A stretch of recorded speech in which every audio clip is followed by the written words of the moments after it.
Good evening, God's little children. Happy Thursday evening. I hope all is going well for you this evening.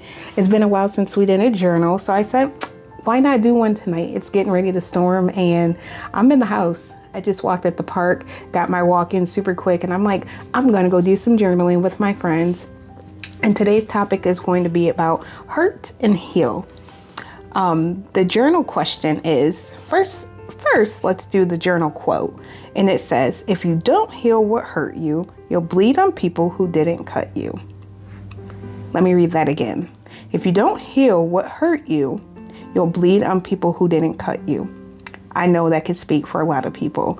I know that there's a lot of hurt that I had from my childhood that ruined a lot of friendships, relationships, because I never healed what hurt me in my past. And I brought those traumas and those troubles and those worries into friendships and relationships that truly did hinder them. So the question on this page is, are you living with a hurt you haven't healed from a past relationship or event in your life?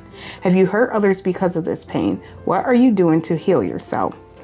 I'm going to read my response. I don't even know what I wrote, but the date on the page says I wrote this December 8th, 2023. I don't even know, but we're going to dig into it. It says, oh, this one is super relevant right now. So in my last relationship of 6 years, I was silent. It was like no friend I had was worth having. Honestly, no type of any relationship with any person other than this individual was good enough.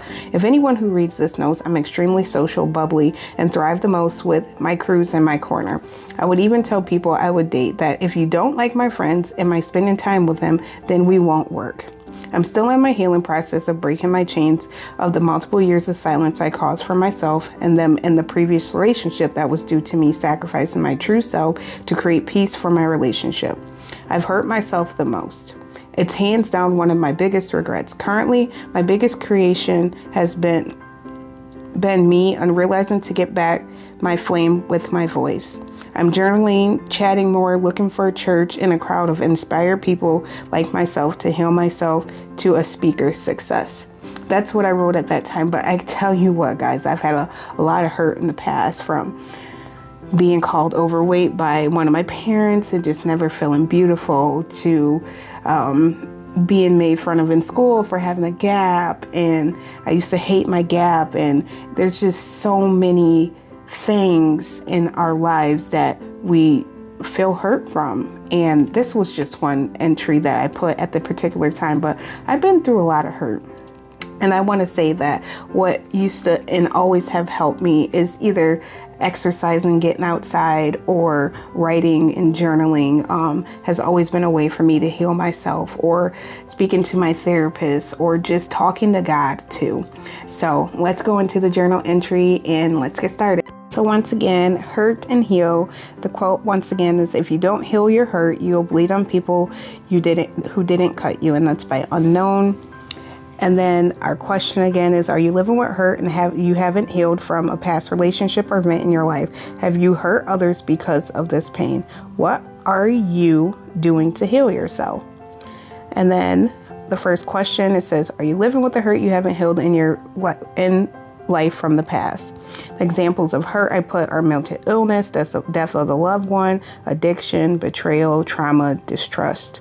Those are just examples. You will have your own event or hurt that you'll put on there by yourself. But I just wanted to give an example of, where you can lean on trying to answer these questions.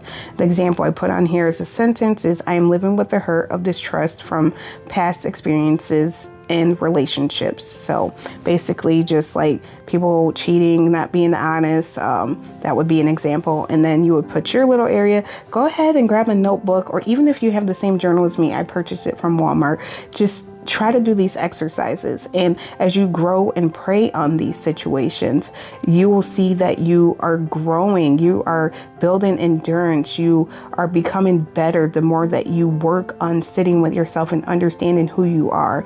And when you do these journal entries, it really does give you time to understand and process these situations you're in. And the more you go through it, the more you pray, the growth will come from it.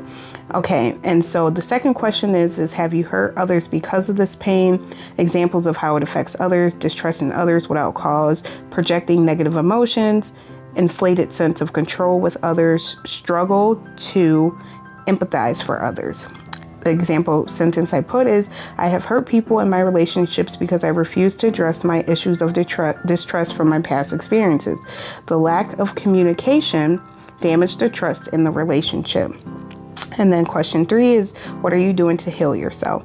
Examples of how to heal: talk to God, a therapist, journaling or writing down emotions, engage in self-care, and staying productive. My example sentence for that is I have been healing myself with journaling. It helps me to remove the negative emotions for myself by transferring the emotions over to paper. It is a true relief and also helps you with self-awareness. And then we'll come down to our classy little tip for health, hurt, and healing. It says our bodies become lighter, our minds sharper, and our spirits lifted. When we undergo healing, we are more equipped to help others heal. Since we are going through the process, we can speak from places of love and light more fully instead of just places of trauma and despair. Encouraging Bible verses. Of course, I love these because as we are growing, we will see where we are in alignment with God and how we should be healing from our hurt. It says that the first one, the moon will shine like the sun, and the sunlight will be 7 times brighter. The light of 7 full days when the Lord binds up the bruises of his people and heals the wounds he inflicted. That's Isaiah 30:26. The next one says, he will wipe every tear from your eyes. There will be no more death or mourning or crying or pain, for the old order of things has passed away. That's Revelations 21:4. Love that one. And then the last one, heal me, Lord, and I will be healed. Save me, and I will be saved, for you are the one I praise. And that's Jeremiah 17:14. So my friends, I just want you to know that we can't control what hurt is coming our way, but what we can do is be prepared with God's help. We're always going to have things that we have no control of, what's going to come towards us that may hurt us in the future. Now we do know though that whatever we come across, God will help us through it. We can heal through that hurt with prayer. Prayer is so powerful. And I hope that this helps someone. Like I said, if you actually really try these exercises and do them more frequently, you can start to see how you're growing through your hurt and your healing process. So I hope this helps someone, and I will talk to you in the next one. Happy healing, my friends. May peace be with you.